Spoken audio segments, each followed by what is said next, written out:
going to get started. I'd like to thank everybody for coming, and you must really love your roommates. So, congratulations. So first I'm going to introduce the International Human Rights Clinic. I'm Tiffany Basciano, and I'm the Associate Director of the International Law and Organizations Program at SAIS, where I manage the clinic. The clinic is an experiential learning course. It's one whole academic year of intensive study on a current human rights issue. The students conduct research, field work, write a report, including policy recommendations. This year's project is in recognition of the disproportionate impact that HIV and AIDS have on women in Uganda. We're proud to present our report on the intersection of women's rights and HIV/AIDS. This is the print version, and the electronic version is available on our website. It was a long road to actually get to this topic. Our topic evolved over time. We first set out to examine human rights defenders combating HIV/AIDS in Uganda, but due to political sensitivities, quickly abandoned that idea. We then sought to study the rights of women living with HIV/AIDS. Just by way of background, according to 2016 estimates, 740,000 women live with HIV in Uganda. Women have a higher prevalence rate than men. So this is, there's a disproportionate impact on women, and that's why the issue is of significant importance. We initially wanted to have a more personalized view of the issue and interview women living with the disease. However, we ran into bureaucratic difficulties that Eleanor can attest to at length that impacted our ability to conduct the interviews within our timeline. So we decided to examine the issues from more of a macro lens, so it's a more generalized perspective, more of an organizational perspective, and not really a personal narrative. So in doing this, we began to realize that it was difficult to separate some of the issues that women living with HIV face from the issues that make women vulnerable to contracting the virus in the first place. For example, gender-based violence or economic marginalization both impacts women living with HIV and their vulnerability. So that road led us to today's topic on the intersection of women's rights and HIV/AIDS in Uganda. And I think the first thing that we want to do is recognize that every woman's experience is different, and that this report by no means represents every possible issue or aspect. This report mostly is looking at adult women as a whole, so it does not detail added vulnerabilities of the other communities, such as adolescent girls, the lesbian community, or trans women. But ultimately, the conclusion and takeaway from this report, and that we hope you all leave here with today, is that the realization of human rights is necessary to any effective HIV/AIDS response. So now I will detail the different parts of the report. There's 5 parts. We had copies of the executive summary, so I'll just provide a brief overview. Part 1 of our report starts off with an examination on the history of HIV/AIDS in Uganda, the key populations impacted by the virus, the various organizational stakeholders, Uganda's international and domestic development goals, as well as the controlling international, regional, and domestic legal regimes in Uganda. Part 2 of the report goes on to identify social and cultural norms that impact the fight against HIV/AIDS. Items such as stigma and discrimination that generally impact persons living with HIV/AIDS broadly. We include a case study in that section examining a foreign company investing in Uganda, and this was a case related to discrimination that I think we'll get into during the moderated panel. We also look at genderized health-seeking behavior, where women seek health care and testing more than men. Gender-based violence is a major issue and a major problem in Uganda, so we look at that, and we also look at economic marginalization in this part. Specifically, we look at property rights, and we also have a case study on commercial sex workers in the fishing village of Kasansero that we'll go into.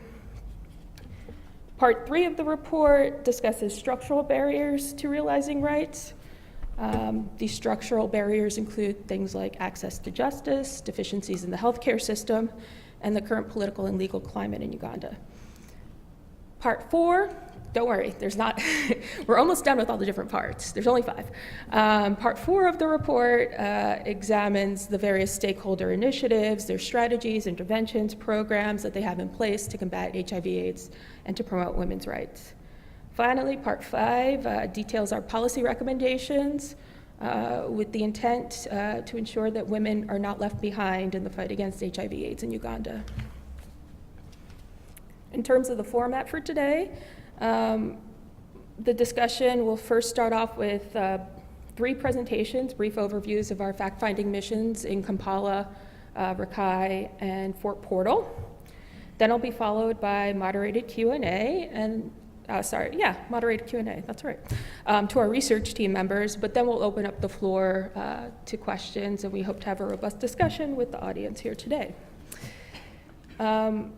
I'm actually going to be the one presenting on Kampala, but before I get into that, I just want to thank all of our SAIS alumni who have helped us and supported us, encouragement, financial support. They've been great for many years. And we'd also be remiss not to thank all of our meeting partners and experts and logistical support. There are a lot of people involved in pulling this off. With that, I will turn to the first presentation on Kampala fact-finding, and then I'll kick it over to Daphne for Rakai. So, as you might expect, we spent most of our time in Kampala, Kampala being the seat of government where most of the multilateral organizations are based, significant civil society organizations, etc. So most of the stakeholders we wanted to meet with were based in Kampala. As a whole, we met with about 12 civil society organizations in Kampala. Just by way of example, we met with the AIDS Support Organization, otherwise known as TASO, and the International Community of Women Living with HIV Eastern Africa, known as ICWEA. TASO was our research ethics committee, our local research ethics committee. So they provided us with a lot of support. ICWEA, likewise, was our local sponsor who also provided us with a lot of support and insight. One of the most impactful meetings we had was with Uganet. You can see us there with them. Uganet stands for Ugandan Network on Law, Ethics, and HIV/AIDS, and they detailed their legal protection work and women's empowerment.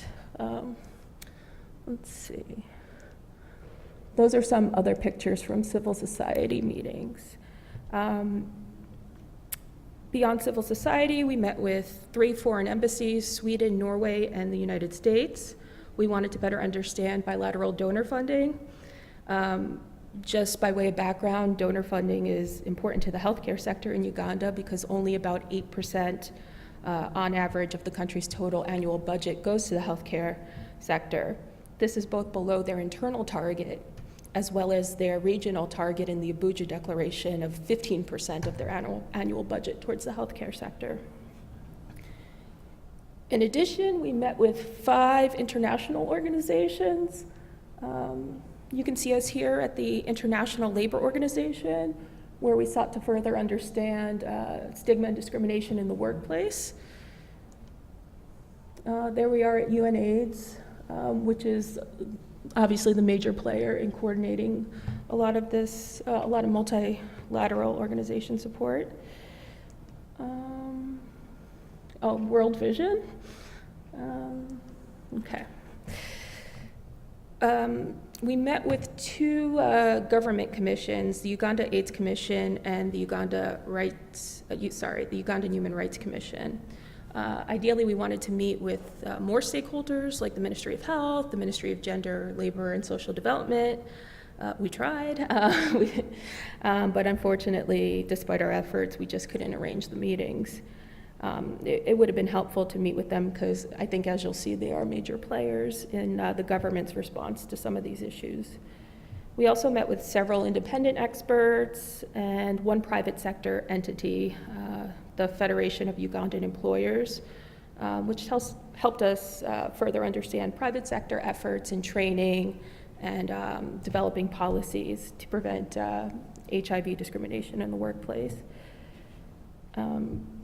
So as you can see, we had a very comprehensive time in Kampala, but I think our rural case studies give a different aspect to some of the issues. So with that, I'm going to turn it to Daphne. I'm going to try to pronounce your last name. Panayiotis. I bet you pronounce it way faster. And she'll discuss our time in Rakai.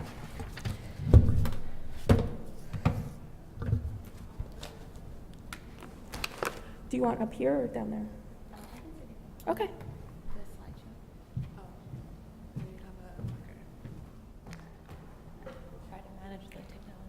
Hi everyone, thank you so much for coming to our presentation today.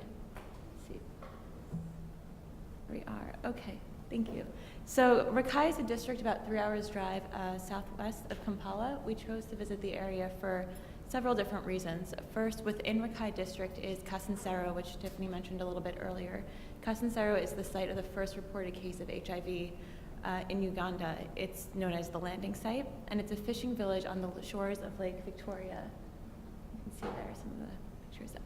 And the population consists primarily of fishermen and sex workers, so it's a very mobile population with people coming in and out to conduct their business from neighboring towns, but also from as far away as Kampala. For women who don't have other economic opportunities, this is something that they resort to doing. And so the risks there are unique because not only is there a very high risk of contracting HIV while in the village, but there's also the risk of people carrying it back out with them when they leave the village. So it's a very high-risk area, and it's also a very remote area, so access to services are far inferior than they are in Kampala, for example. There are some clinics here, which you can see there are the buildings here along the lake, some advertisements trying to promote prevention and treatment services that are available in the 2 clinics that serve the village. So the risks there for women in particular are quite unique and very high, but Rakai will speak a little bit more about that later, so I'll just leave it there. We were also very fortunate to have significant institutional support in Rakai. We stayed in Kalisizo, where the Rakai Health Sciences Program has its facilities. It's known as RHSP. RHSP is a collaboration between researchers at Johns Hopkins University, so a wonderful partner, as well as Columbia University, Makerere University in Uganda, and they have support from the Ugandan Ministry of Health and the International Center for Excellence Research. All of their funding is from foreign donors. They're fully foreign funded, and it was founded in 1987 to conduct clinical studies. They were brought in because after the first case of HIV was found in 1982 in Kasansero, they brought in researchers to conduct more research, and today the center not only conducts social research and clinical research on health, but also provides services. They do both research and service provision for Rakai and for several neighboring districts. Their presence there is actually what makes Rakai such an interesting case study.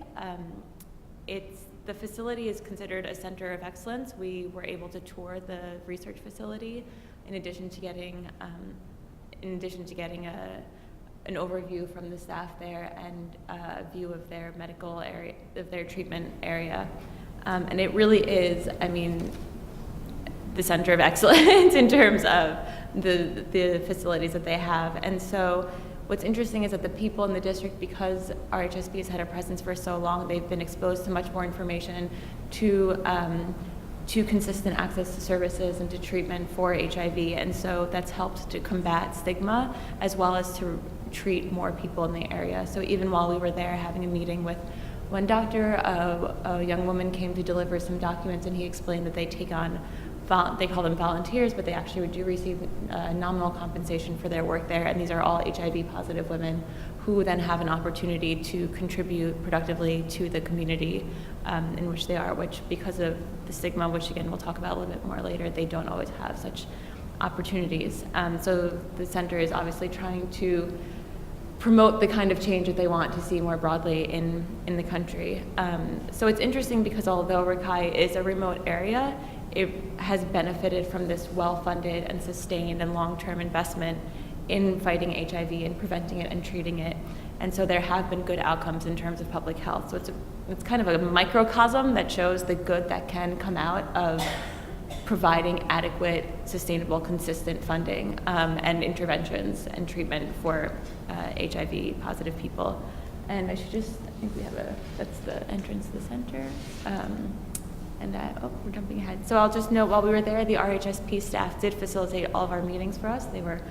They sat down with us, understood our research goals, and then tried to make sure that we had as broad and diverse a set of perspectives as we could to get insight into our research. And so we met with researchers and medical staff at RHSP, as well as the district health officer in Rakai. District health officers have a significant amount of influence in developing the healthcare programs and coordinating that from the national level down to the local level in terms of implementing policies like the HIV plan, as well as members of the Calisizo police force, notably all women, notably all in charge of things like community liaisons and child and family protection services. And we also met with activists from local NGOs. And then the RHSP staff also facilitated our trip out to Casancero, which unfortunately we were only able to spend one brief afternoon, but we did meet there with the in charge of the clinic that is funded by RHSP in the village, as well as a police officer at the Casancero police force as well. So we had a very busy 2 days with a lot of different viewpoints expressed and insight from a lot of different stakeholders there.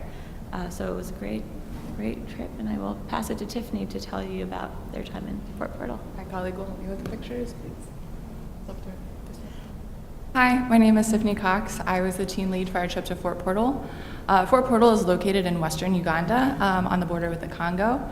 During our district assessment early on in our project, we identified Fort Portal predominantly because it was an agricultural district, but also because in the beginning of the epidemic, Fort Portal was one of the hardest hit regions in the country. In addition, it continues to be a critical region within Uganda for the HIV response.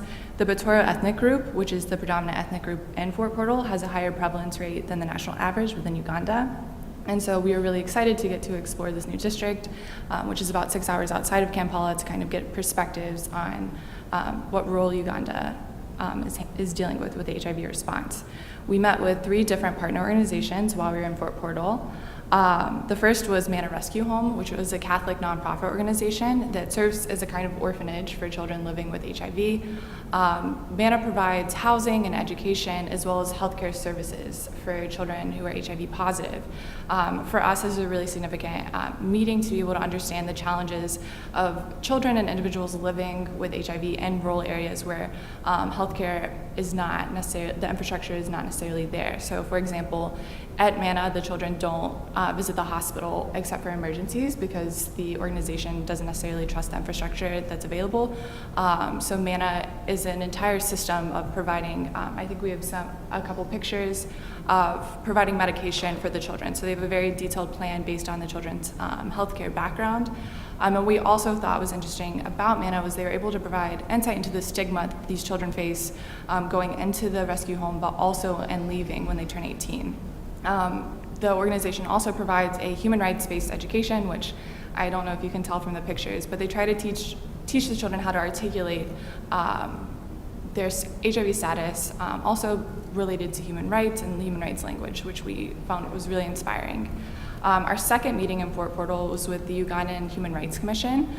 So in Uganda, the Human Rights Commission takes on human rights cases, and our interest in the organization and the district office was talking to them about cases of women living, or HIV positive women that were dealing with stigma, who had brought cases to the Human Rights Commission to kind of mediate. For example, our report details a couple cases about stigma in the workplace based on HIV status, and it was a really great opportunity to see what the Ugandan government is doing to address human rights violations along with helping women who are HIV positive. Finally, our last stop in Fort Portal was a health clinic run by a US-based ministry group. It was a week-long clinic they annually run in Uganda, but it was really important for us to see the kind of services that ministry groups provide in Uganda, and also the types of education services they provide. So for example, we were able to see their education on HIV and how they kind of described it to the local population, how ministry groups, especially US-based ministry groups, discuss things like HIV, gender-based violence, and also the different kinds of services they provide for women was really interesting and gave us a lot to think about. So I'm going to keep it brief, but happy to field any questions about Fort Portal or the organizations we brought up later on. And I'll throw it back to Tiffany for our Q&A. Thank you. That was great. So now we'll move to the moderated Q&A portion. And our first question is for Eleanor Dickens. And the question is if you can describe the relationship between human rights and HIV/AIDS. Sure. Thank you for this question. Yes, so HIV and AIDS and human rights are strongly linked.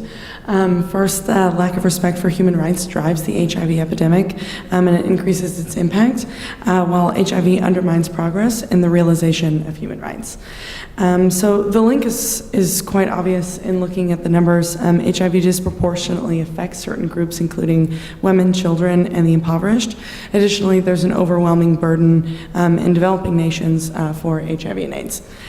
So the UN identifies three main intersection areas of human rights and HIV/AIDS. The first is an increased vulnerability. Lack of respect for human rights drives the disease and fuels the disease. Women are more vulnerable when they're unable to access information, education, and services that are necessary to ensure their sexual and reproductive health. Additionally, if they face gender-based violence, intimate partner violence, if they're sex workers, or if they generally have an unequal status in the society, then their ability to negotiate safe sex, negotiate condom use, or refuse sex is undermined. And so in those ways, women have an increased vulnerability towards contracting HIV. The discrimination and stigma that's associated with the disease. Those with HIV face unaccess to treatment, workplace discrimination, forced testing, sometimes subsequent firing from jobs if they're found to be HIV positive. Additionally, can have limited access to housing if they're found to be HIV positive. And so due to the stigma, they're less likely to go to the clinic for testing, because if they are HIV positive, they don't want to know and they don't want their families to know.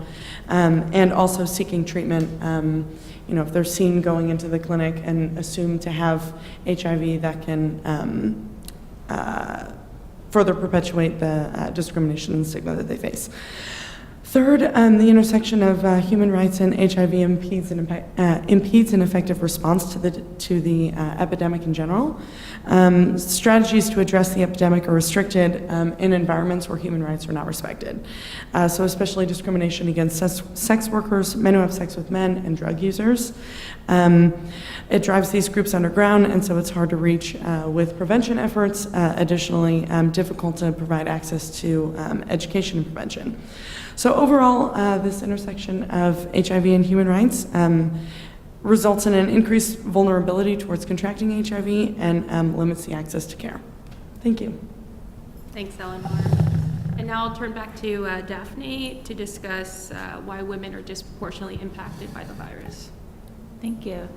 Yes, so as Eleanor alluded to, when we speak about vulnerability, we speak about it in two ways. When we began the research, we planned to look at the experience of women living with HIV.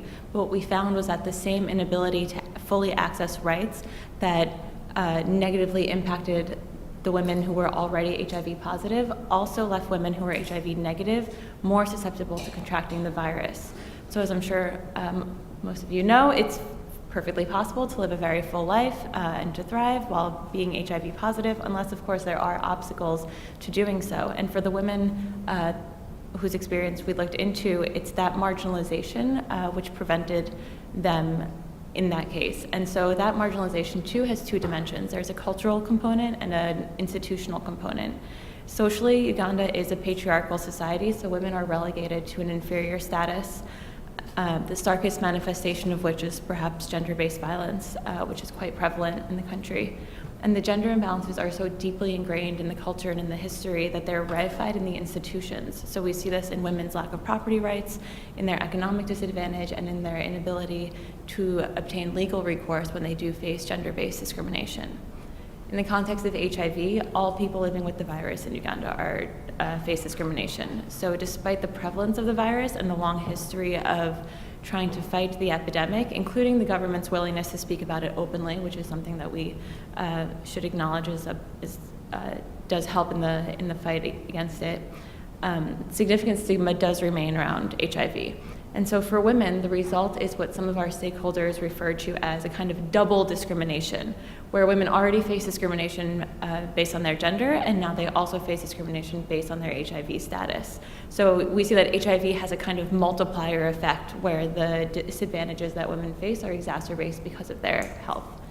And then we can add layers to this, right? So women are biologically more likely to contract HIV than men are.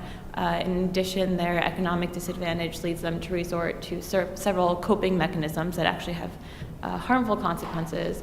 Like as I discussed earlier, we saw in Casansero the resort to sex work to gain income. There's also very common for women to It's also very common to see child marriage in Uganda, where we see in 2016, 40% of women aged 20 to 24 in Uganda had actually been married, not legally because the legal age is 18, but in sort of informal unions prior to the legal age. Given the high prevalence of HIV among men and the common practice of men taking more than one wife or more than one partner, sexual partner, it highly increases the chances of these young girls contracting the virus. At the same time, young brides are less likely to get an education and to have economic opportunities of their own. So we see that all of these combined effects just really exacerbate the situation for them. And we see that all play out in the statistics, if you're numbers people. Tiffany cited some statistics for us earlier, but while the HIV prevalence rate in adults is 6.2% in Uganda, among women it's 7.6% compared to 4.7% among adult men. And also women living in urban areas are also face greater prevalence at 9% than those in rural areas. Largely as a result of the cultural practices and the institutional obstacles that we spoke about. And the last thing to mention is just that women themselves it's not a homogenous group, so even within the group of women, there are different experiences. This is also something that Tiffany spoke about a little bit earlier. So in addition to sex workers, teenage girls and young girls face disproportionate risks and so disproportionate effects of the virus. Thank you. Now we'll move on to Ansuan Watanasa Torn. Good, thank you. Who will discuss the Uganda's development goals, both national and international, in the context of HIV/AIDS. Thank you. So to answer the question of the relationship between Uganda's development plans and HIV/AIDS, I'd like to step back a little bit and look at the regional and international framework that have influence on national development plans. So at the regional level, the African Union has the African Union Agenda 2063. So that's a 50-year plan that sees the whole continent to have social and economic growth and sustainable development in about 50 years. And this framework is built on several frameworks, such as the Lagos Plan of Action, the Abuja Treaty, and the Minimum Integration Program.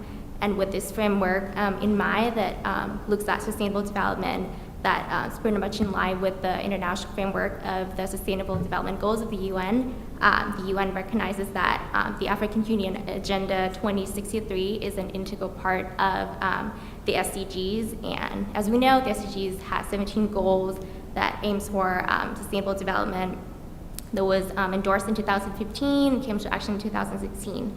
And Uganda is one of the first countries in the region that has the National Development Plan. This is very in line with the SDGs. So they one of the countries is very active in implementing the SDGs. The National Development Plan 2015 to 2020, so the current one, the NDP2, has up to 76% of the SDG goals reflected in their National Development Plan. And as we know, Goal 3 of the SDGs to ensure healthy lives and promote well-being for all at all ages, with sub-goal 3, particularly to end HIV/AIDS by 2030, is very relevant to the National Development Plan. And so under the Human Capital Development section of the National Development Plan, it has health-related priorities that targets ending HIV/AIDS. So that's to end communicable disease and HIV/AIDS. And I think it does a very good job in identifying social and economic barriers that are impediments to ending HIV/AIDS, and they identify income, education, sanitation, gender, as well as cultural beliefs. And as we talked a little bit about how gender and cultural beliefs and social economic factors can really play into this and really stop them from getting the health care that they deserve. And besides the NDP2, there's Uganda Vision 2040, and this is a vision, a long-term planning for the country that it envisions the country to be a modern and prosperous country. And again, because of this goal, they really emphasize the human capital development, and as we know, to be able to achieve social and economic growth and sustainable development, we need strong, healthy, quality workforce. So that's why human capital development is really at the center of the government right now. And last year, this never happened before, there is the Presidential Fast Track Initiative on ending HIV/AIDS that came into action, and that's going to draw a lot of resources into programs and projects throughout the country to end HIV/AIDS. It targets engaging men as well as girls and women and mother-to-child transmission. However, this framework that has a lot of potential doesn't include other key populations such as commercial sex workers and MSM, or men who have sex with men. And these two groups are really groups that have high transmission of HIV/AIDS. So by not including them, for example, in 2015, 2016, 18% of new infections are from commercial sex workers. So by not including them, we'll have to see how they're going to achieve the goals that the government have set. Thank you. Thank you, Gift. Just to pick up on the key populations, we'll turn to Radhika Venkatraman.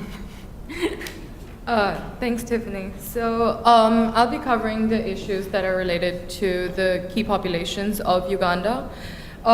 So initially in our report, we understood that commercial sex workers we would look at it and examine what they go through and the issues that they face.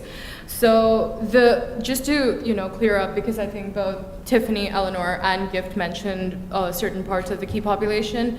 They include adolescent girls, young women, men who have sex with men, transgenders, drug users who use injections, and commercial sex workers. In Uganda, when you look at the laws of Uganda, under the penal code, the prostitution is criminalized, as well as living under the earnings of prostitution. So from the beginning itself, you see that that's the first challenge that sex workers do face when they enter this industry. And as Daphne pointed out earlier, women tend to enter this industry in order to earn some income, or in some cases they might have been fired at their previous jobs. And this was also mentioned to us during our meeting at the ILO due to the discrimination. And so to earn some kind of income, they enter this.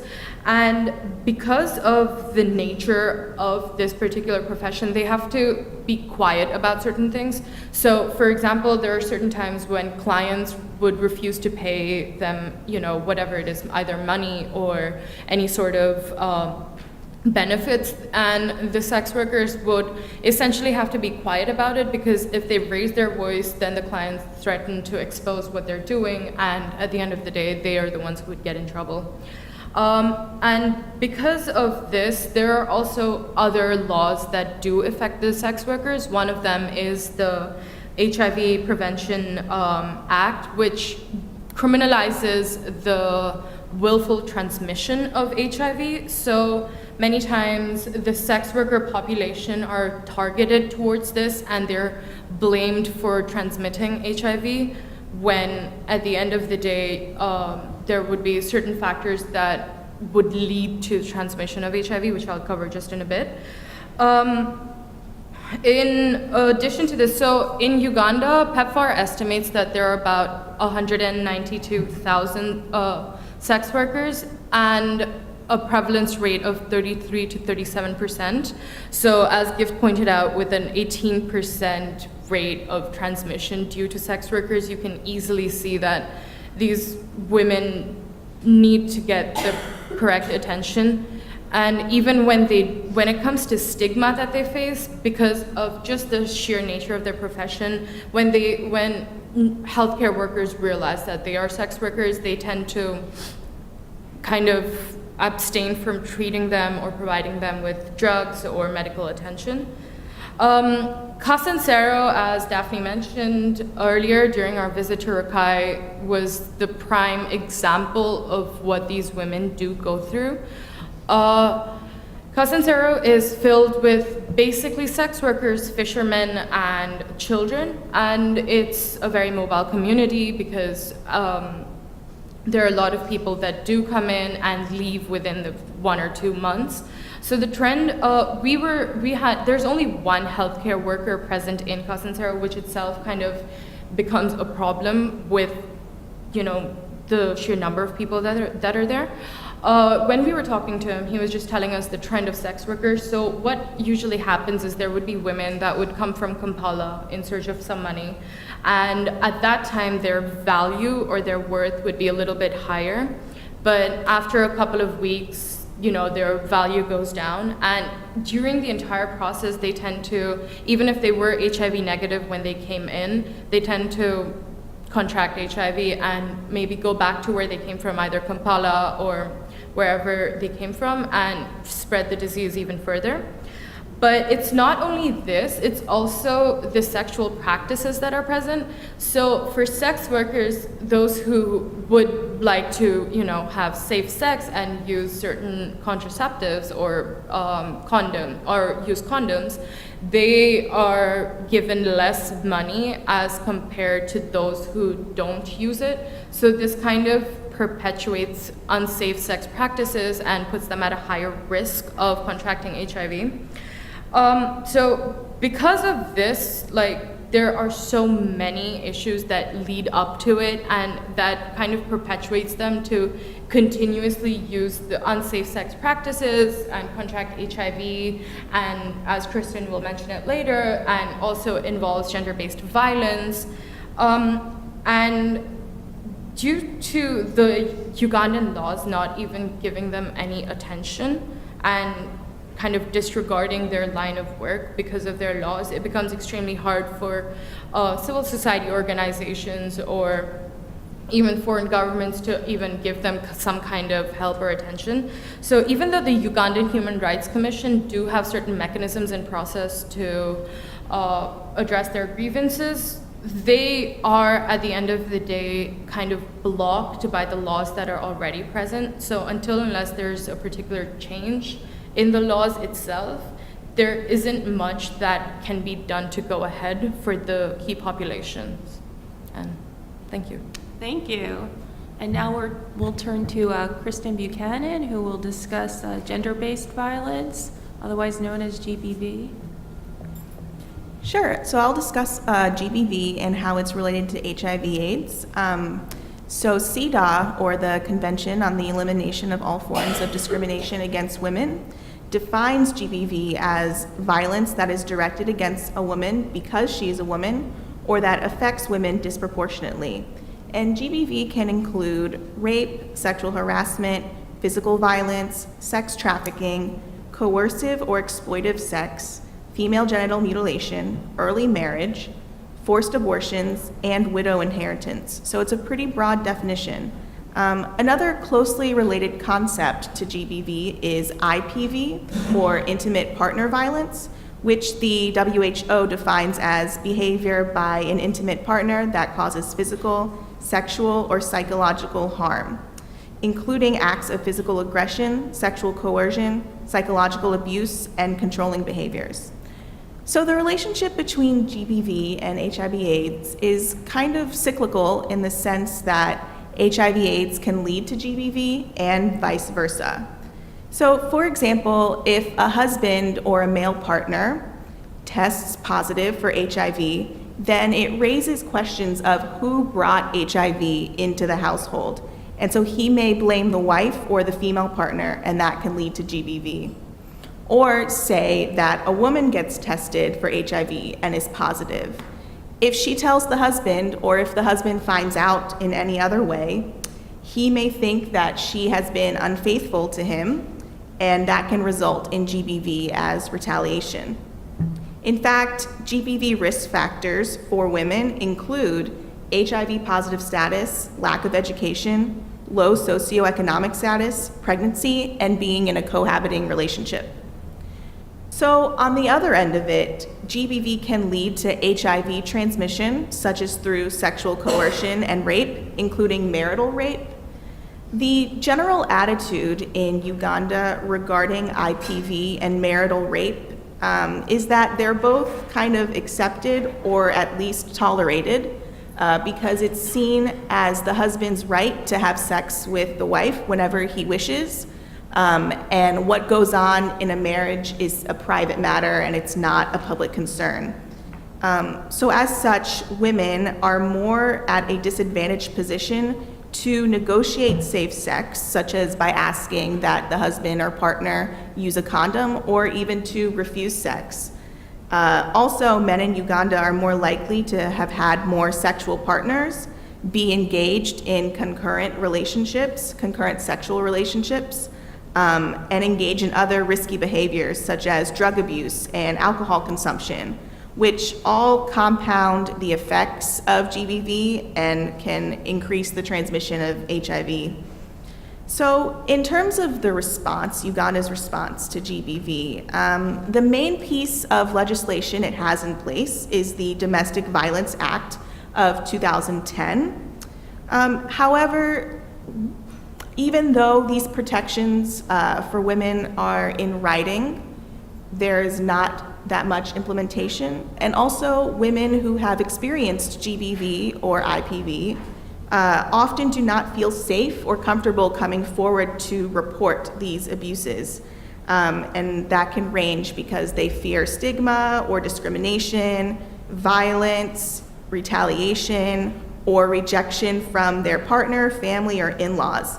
And I think that this is especially common in rural areas where the family structure is more tight-knit and the communities are more closely intertwined and know each other more. So one of the policy recommendations we came up with is to institute GBV courts, so courts that are specialized to handle cases.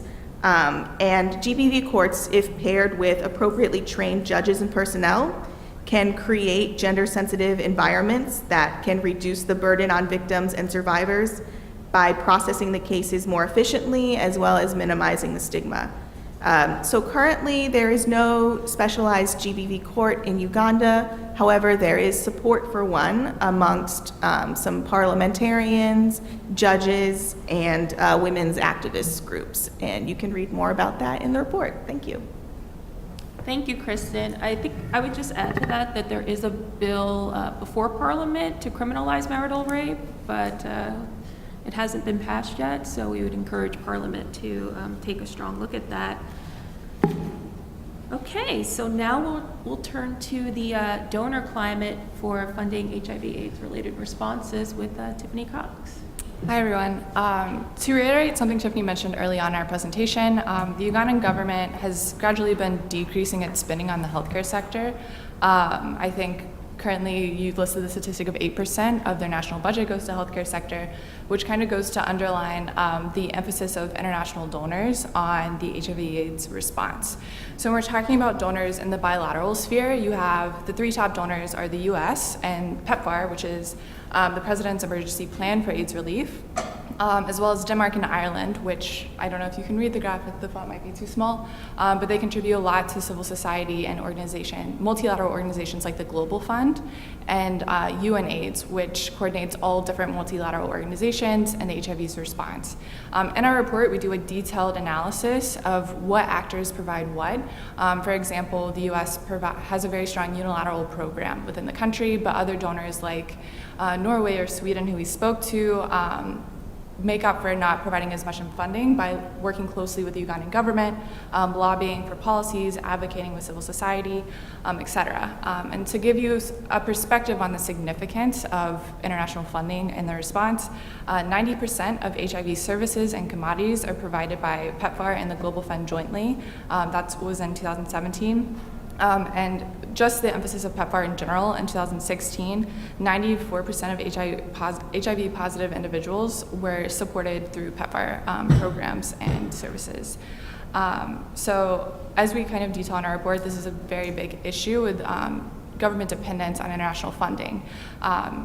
Recently, I'm sure as you've been keeping up with, President Trump has been very vocal on cutting down U.S. aid to organizations like PEPFAR.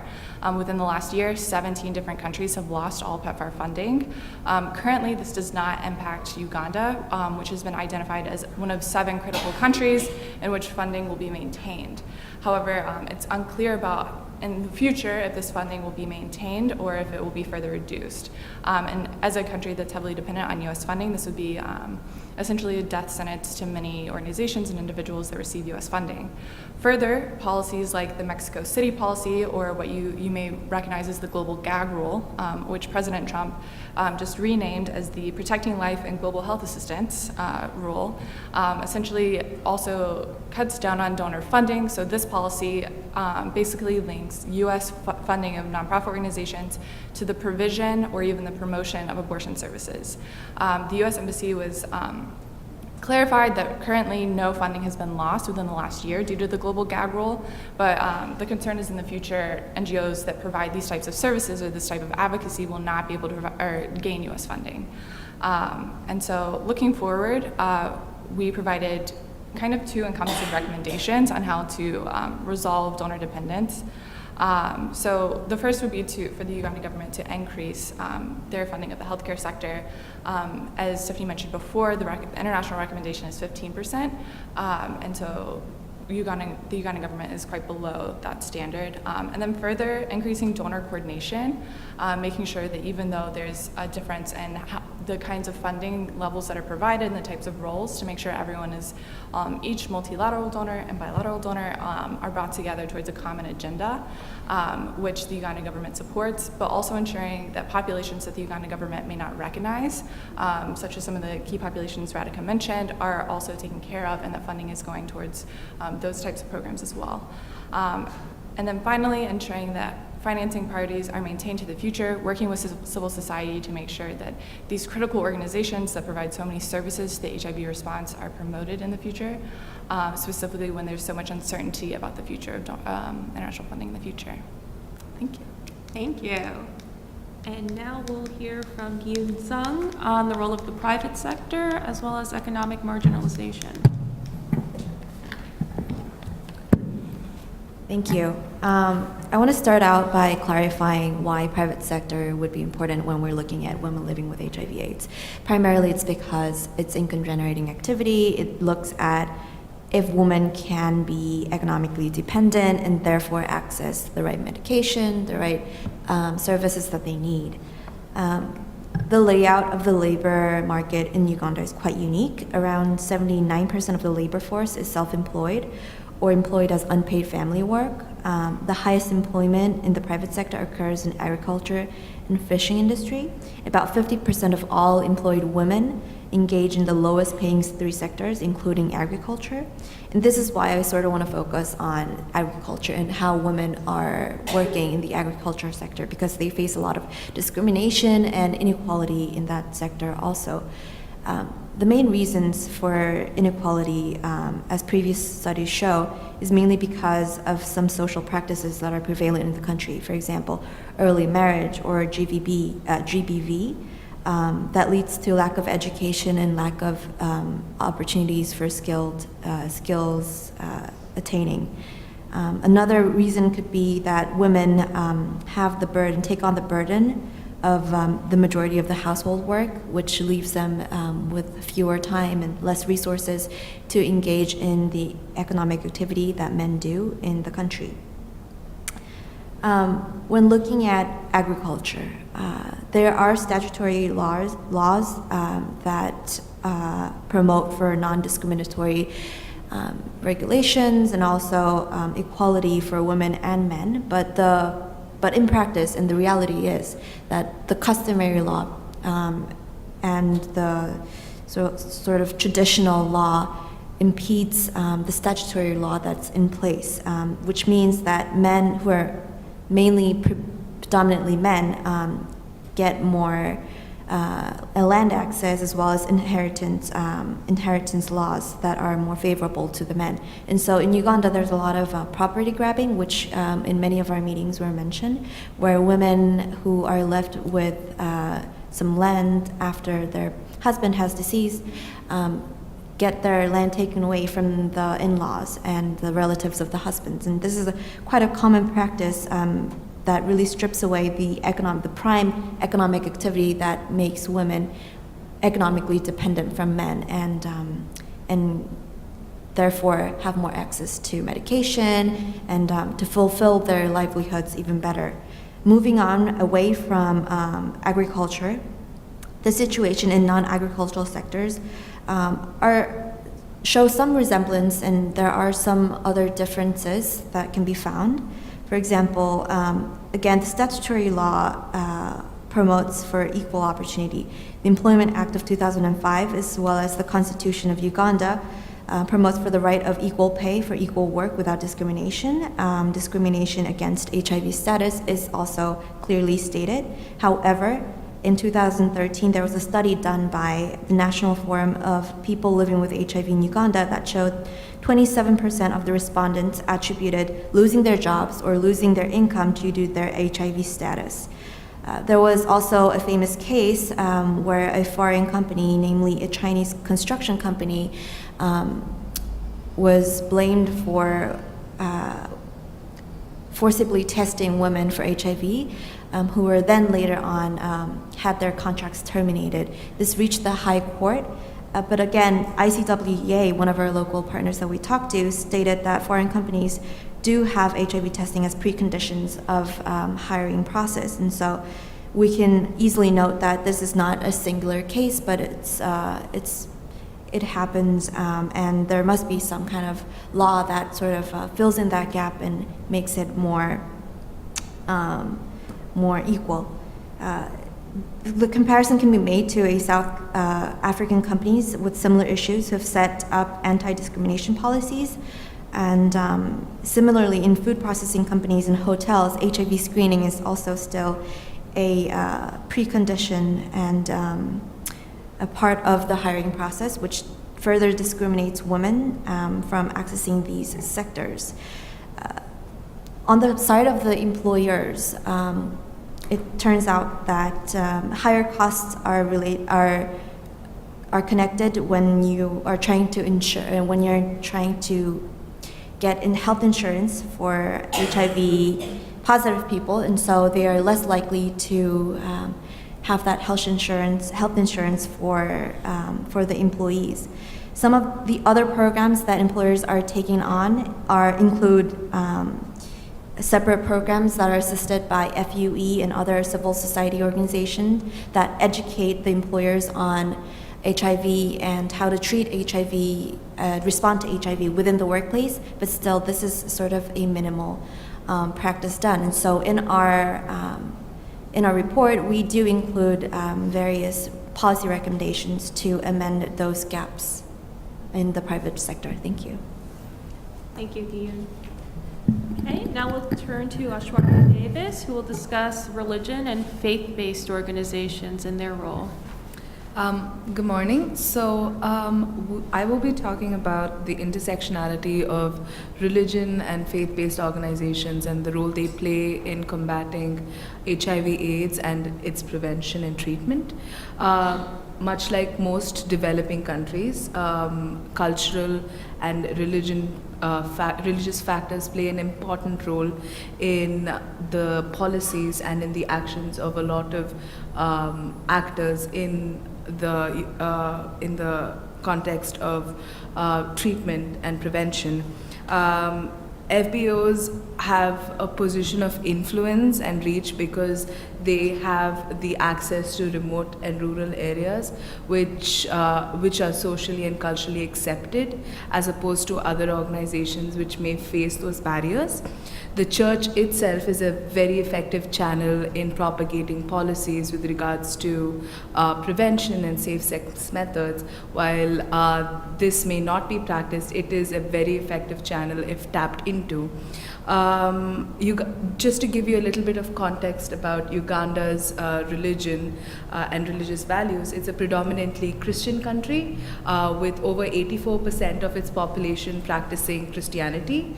The major faction practiced within Christianity is Roman Catholicism as opposed to Protestantism, which, as you all may know, Protestantism has a relatively liberal values when it comes to sexual behavior. The third leading and growing faction that is a cause of concern for most civil society organizations and organizations working with HIV is the evangelical born-again Christians, which I will be talking about later in my answer. We met with 3 faith-based organizations, one of which was already talked about by Tiffany Cox, but I will be talking about it a little bit more in detail. That is Fuel Uganda in Fort Portal. We also met with World Vision, one of the people who are here, and we also met with another association called the Young Women's Christians Association. Fuel Uganda is a temporary missionary clinic that provides healthcare services, education, and sensitization. Their role has been widely acclaimed in Fort Portal, but their services end when when they tread into disputed waters when in topics such as gender-based violence or like safe sex practices. So they are mostly post diagnosis clinic. They were, because of the fact that they were a church leader run organization, they were not equipped to talk about things that a medical practitioner would otherwise talk about, as like, again, using condoms, or talking about maternal to child transmission and systemic issues such as that. They again would always ask us to refer to the church when it comes to issues such as gender-based violence, but never really provided a mode of redressal at the point of contact. Another FPO, faith-based organization that we met with, was World Vision International. It incorporates sensitization, and it kind of looks at the approach of changing the behavior among pregnant women and women who are most likely to be mothers soon. They talked about mother-to-child HIV transmission, but again, they did not cover the population that has not been kind of acknowledged within the Ugandan government vis-a-vis sex workers or men having sex with men, and also did not encourage or did not even acknowledge abortion as a practice. The dissonance between religion and HIV is so deep that it also affects the lawmaking process in Uganda. The Mobutu Protocol, the protocol for the African Charter on Human and People's Rights, on the rights of women in Africa, that has been ratified by most of the countries in Africa, has yet to be ratified by Uganda because of its religious beliefs against abortion, and hence has not been ratified. But this would, if it were, would encompass the right to take part in political processes, to end genital mutilation, have socio and political equality with men, and other significant gender-based issues.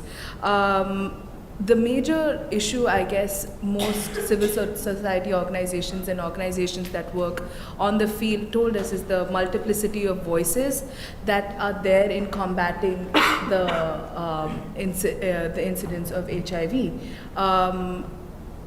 Christian factions, like I talked about, the born again Christian, would encourage praying away the AIDS as a method of treatment, as opposed to actually getting ARTs.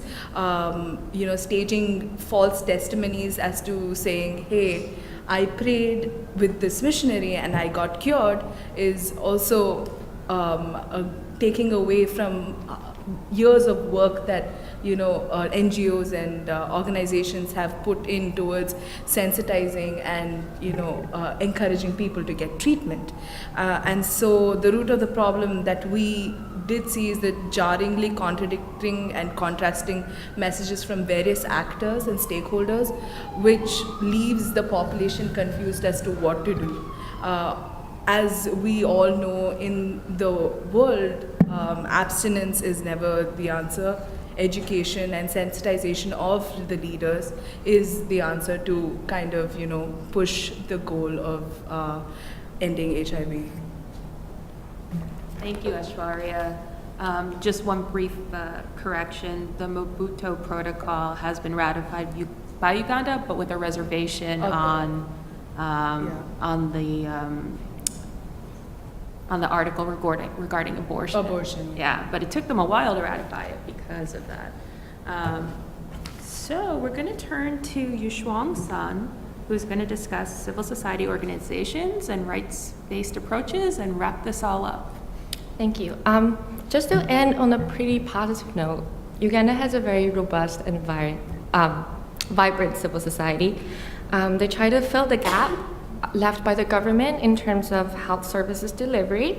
They also try to reach the key populations and working to address some of the structural barriers that we mentioned earlier, such as women's economic marginalization, stigma, HIV-associated stigma, and a lack of access to healthcare. In terms of strategies, local NGOs and CBOs are taking up a rights-based community engagement approach, which sort of deviates from the traditional approach that emphasizes on the passive participation or involvement of key populations. They try to encourage key populations to become change agents in their own communities.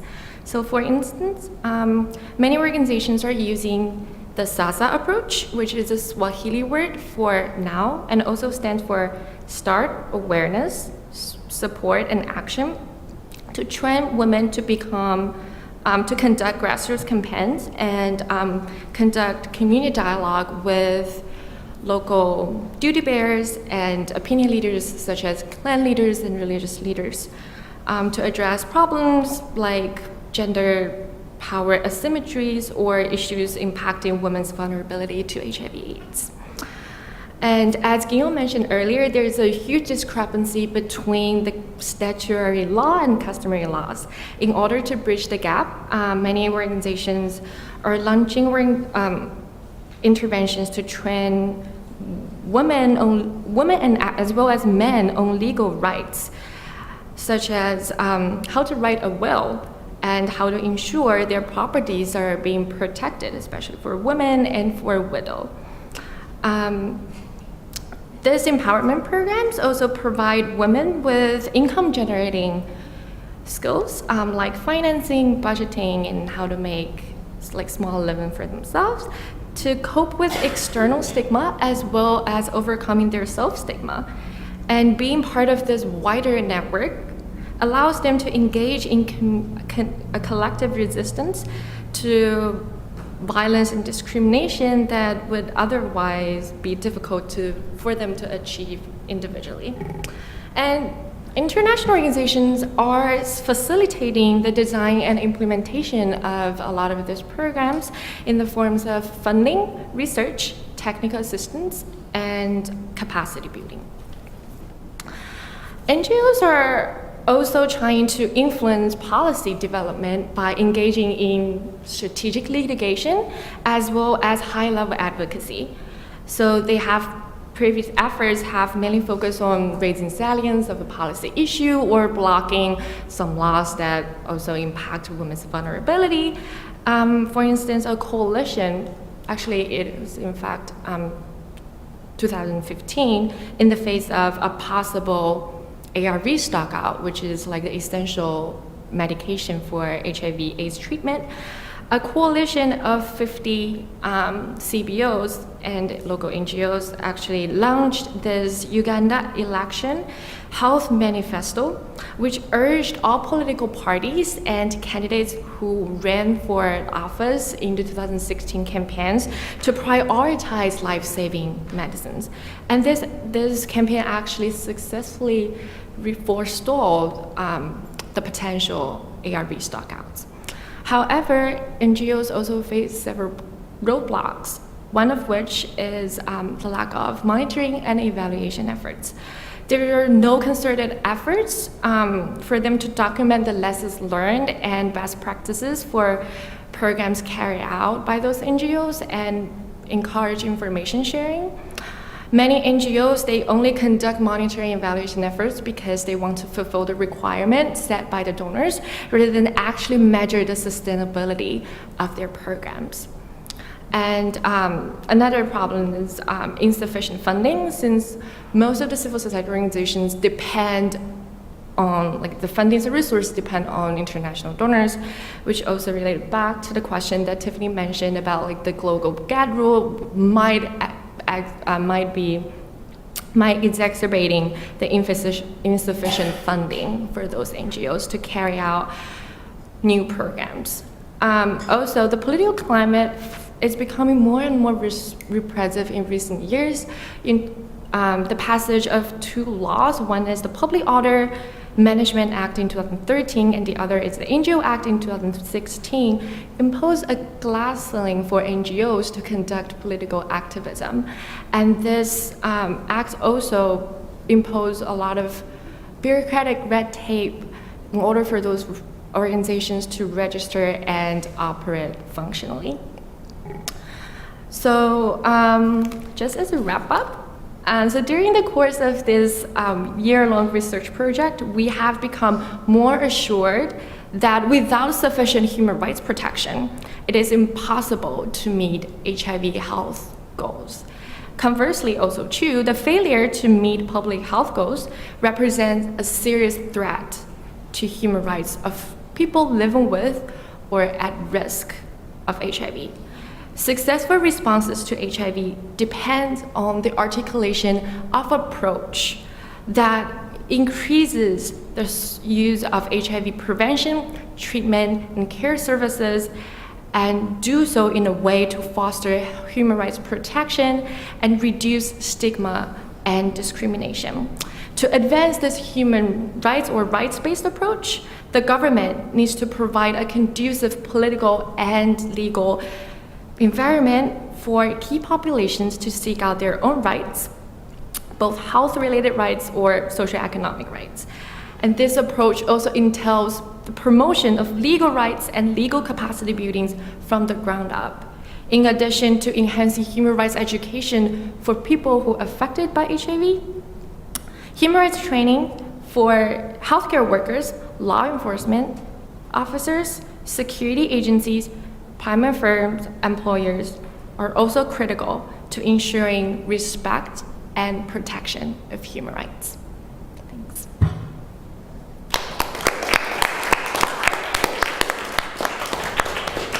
Thank you. Such a great job. You guys should all get another round of applause for making it through the year. So, congratulations. So now we'll open it up to Q&A. If you have a question, please speak into the microphone because we're being video recorded. And just remember, this is all on the record and video. So we'll take any and all questions. So I was just wondering, you said that in Uganda women are affected more than men. How often is this the case in other countries that you came across? Is this pretty common or is this unique to Uganda? It's, I just know from background reading, it's not unique to Uganda. It's more unique to sub-Saharan Africa. But I don't have any country-specific statistics if anybody else wants to jump in. And just a quick note on that, even though it is quite prevalent in the region, one of our reasons for focusing on Uganda was centered around a lot of the laws that have been passed around HIV, especially with the HIV Prevention and Control Act that criminalizes the transmission of HIV, and other restrictive domestic laws. Hi, thank you for the impressive research and all those policy recommendations from different sectors, like the economic and the law. But I just have a question on how to involve, do you guys think, like, how to involve more men into improving women's status? Because, I mean, like, this is a great research team, but you see, like, we're all women. Like, it might be even more difficult, like, for Uganda, like, given all the religious, like, status quo. I can speak to that a little bit. As for our team, we did try to get some men, so even the audience is not really helpful. Interestingly, there are efforts to involve men in addressing the issue, and both to reduce stigma and to make the prevention strategies more effective. So a lot of the community engagement that we saw worked specifically to target men. And so at Uganda, for example, you saw the picture earlier, in their efforts to promote women's access to property rights, they have community discussions with the entire village that brings in the men, and they try to change attitudes of men. So why is it that women don't have property rights? Why is it that traditionally it goes from the father to the son, and why shouldn't a daughter be able to have the same rights? And they have these conversations, and in their reports that they showed us, we actually saw some videos of them engaging with communities where we heard young men and village elders, leaders in the community, expressing that their views had started to change. Not overnight, obviously, the laws weren't different the next day, but slowly attitudes were starting to change as they saw not just the kind of abstract notion of rights, but also the benefits that it would have for the women and for the community as a whole if these women were able to access their legal rights that way. So that was one effort. It's also a matter of strategy, right? So who's your messenger, and how are you getting information out about prevention and treatment? So you may have seen some of our photos and you'll see in the report there are photos of ad campaigns of men to promote male circumcision, which can help reduce the spread of the transmission of HIV. Or we saw, what was one of the funny posters that we saw throughout RHHP? I only have one wife. Yes, I only have one wife, or we use condoms, with young Circumcised. men. Yes, I got circumcised. Young men posted on these big posters to show that men are also actively involved in prevention. And one of the independent consultants that we spoke with was saying it's also a matter of reaching out to the men where they are, right? So women are more likely than men in Uganda to seek health care, in part because many women don't get pregnant, and so they need neonatal care and care throughout their pregnancy. And so they're already in the hospital, they're already in a health facility, and so they're going to get exposure to that information, whereas men might not. They're much less likely to go seek out health care. And so she said, I go to bars and I buy a beer and I talk to men about HIV because that's where they are. And so we have to go into their space because they're not necessarily going to come into ours. And so we're seeing more groups kind of trying to find innovative ways to reach out and engage men in these discussions. Something I'll add too is,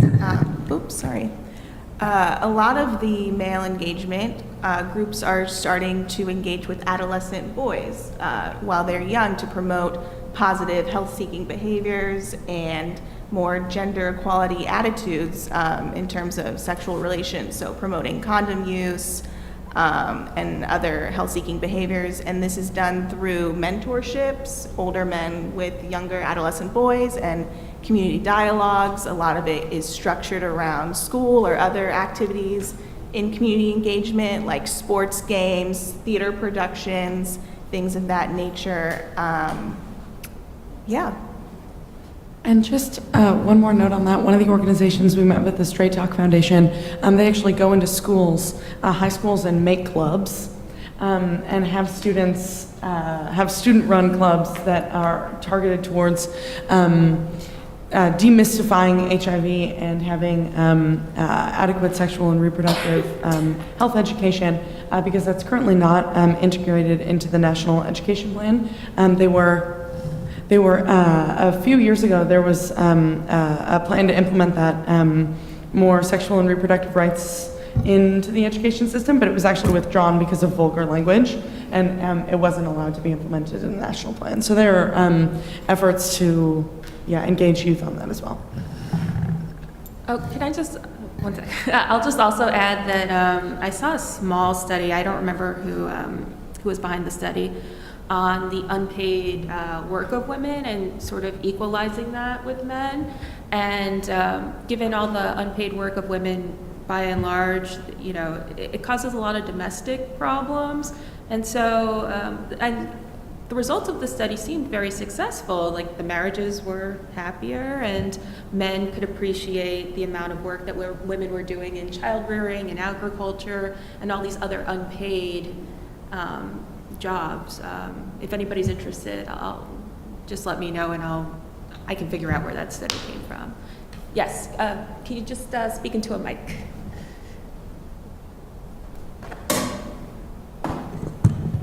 All right. Congratulations. Sounds like a very deep and interesting study.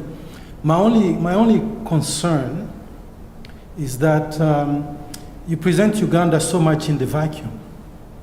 I think when it comes to issues like HIV/AIDS and other, those are global issues.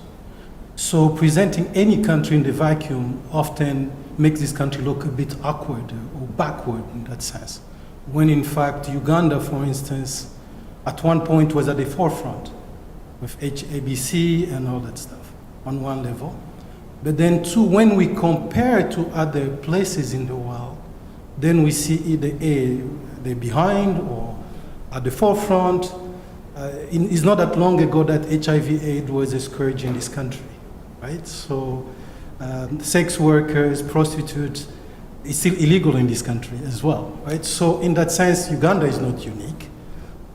It is also important to realize, you know, one of your colleagues talked about religion, but the influence of religion in Uganda, you cannot underestimate the U.S. Christian right influence in that, right? So it's not plainly a Ugandan cultural history or something. So it's important to contextualize it, globalize it in that sense. I think that gives more, it contextualizes and relativize your research in ways that I think will be much more impactful than as opposed to a little more of this anthropological way of looking at it, because then it's just Uganda doing these crazy things, when in fact, no, it's not Uganda doing crazy things. This is a world trend, property right and all those issues. And then there's the layer of colonization. You know, this, when we talk about culture in a country like Uganda, a lot of those issues were adopted from the Brits. It's not that long ago that the Brits have moved from that stuff. So just my point is you continue to work on this to contextualize it. That's only when it makes sense. Otherwise, it's just these crazy people in Uganda behaving like in the 21st century or the 19th century. Thank you. I think we're going to probably agree with everything you just said, and we appreciate those comments. I think part of it was the nature of how our study evolved, from focusing just on the human rights defenders, where Uganda had these very restrictive laws, and obviously not alone. Kenya also has issues, and other countries as well. And it's more, you're right, it's more of an international trend on repressing free speech. It's a part of a global trend.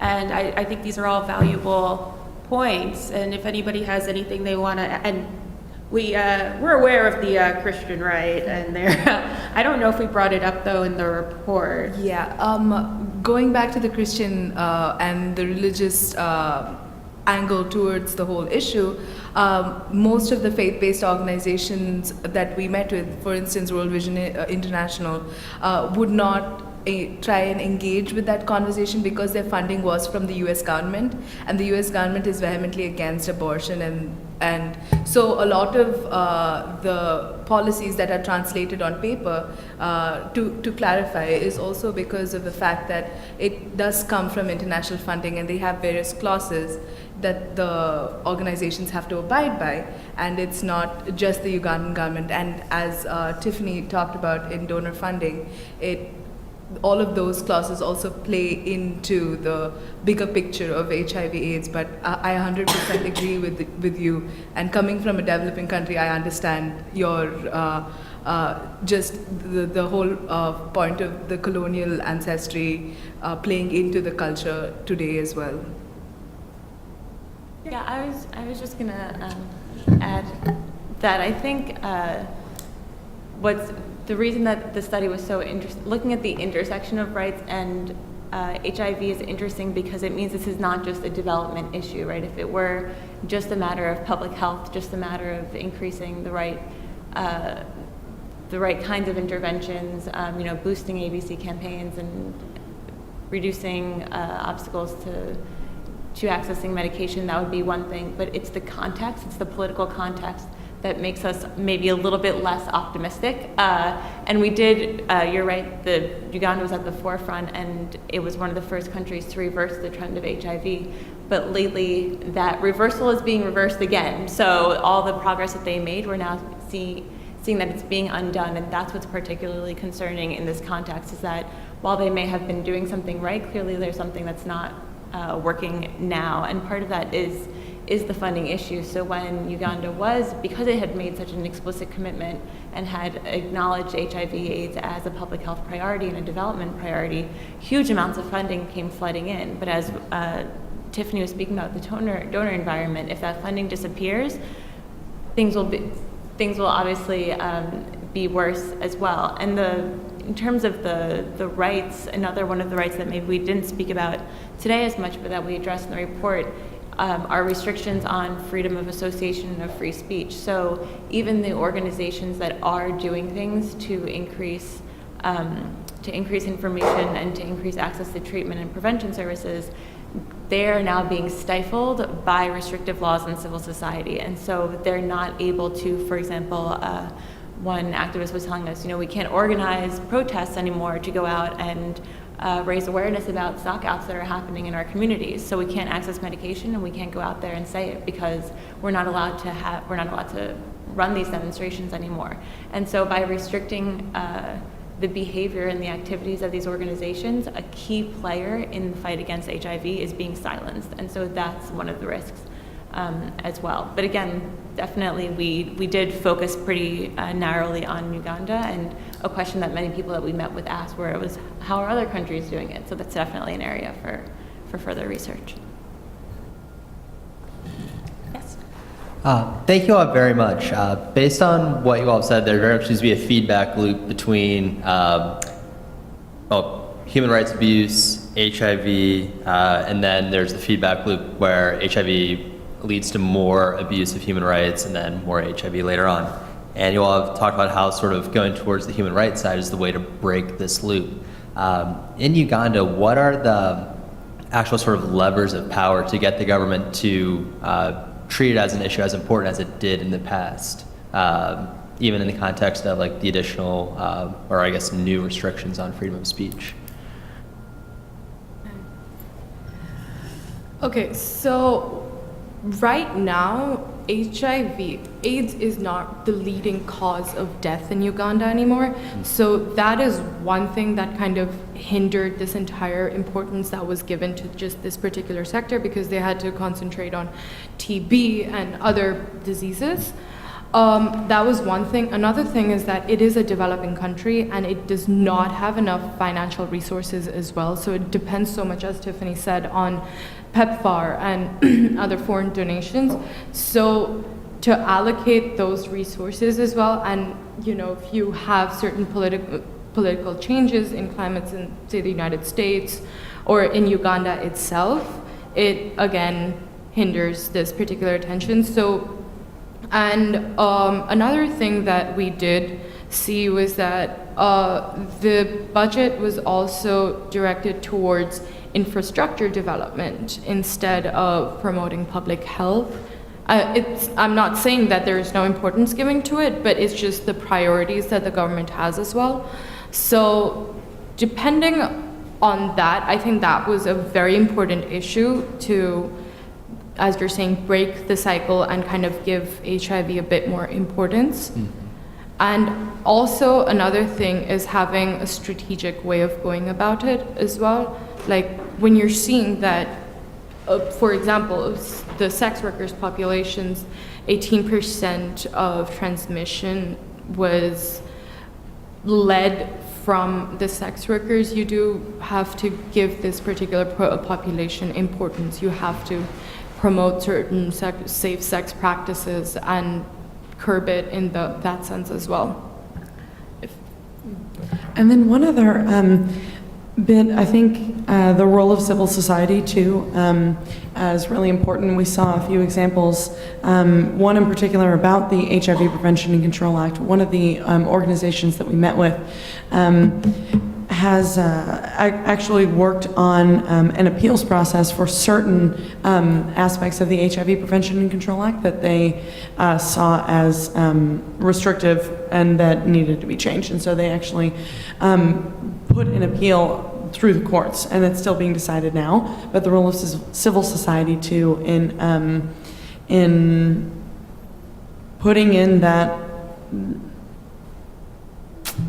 difficult and strenuous work to, go through the court system to try to change laws to better protect human rights is also really important. Just want to add on that, not civil society, but sorry, something that Rakai mentioned before. So there are many mechanisms in both the law and policies for Uganda government to actually try to, have active response to HIV/AIDS prevention, treatment, care. What we want to do is to bridge the gap between this healthcare goal with like other factors like GBV and economic marginalization. We try to make this an integrated approach rather than just look at, healthcare sector, just domestic violence. From different lenses, we try to make it into a whole. This is like what the government or what the country lacks, rather than just like if you look at individual spheres, I think they have mechanism in place. You just need to connect them and make this implementation more measurable.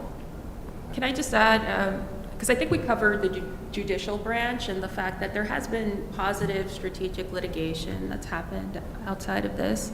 Obviously, there's other branches of government, but I think it's both an issue of priorities. They're heavily prioritized on their middle income development status. And as Radhika mentioned, there's a number of other public health issues going on in Uganda. Included, they had an Ebola-like outbreak during the time that we were there. Malaria, I think, is the #1 cause of death, of which tropical diseases are notoriously under-researched and funded. I think there's a lot of political risk in Uganda. The recent issue with President Museveni going past the constitutional age limits for presidency, that resulted in a lot of outcry. And, given that ages only go one way up, it's probably going to continue to be an issue between political parties. And Parliament has a number of pieces of legislation that they're sitting on right now that would be beneficial to this particular issue, and they really just need to be able to execute that. But I think those are some of the other issues in getting more focus on women's rights and HIV/AIDS. Other questions? If not, we can take it to our reception and have some food and discuss further.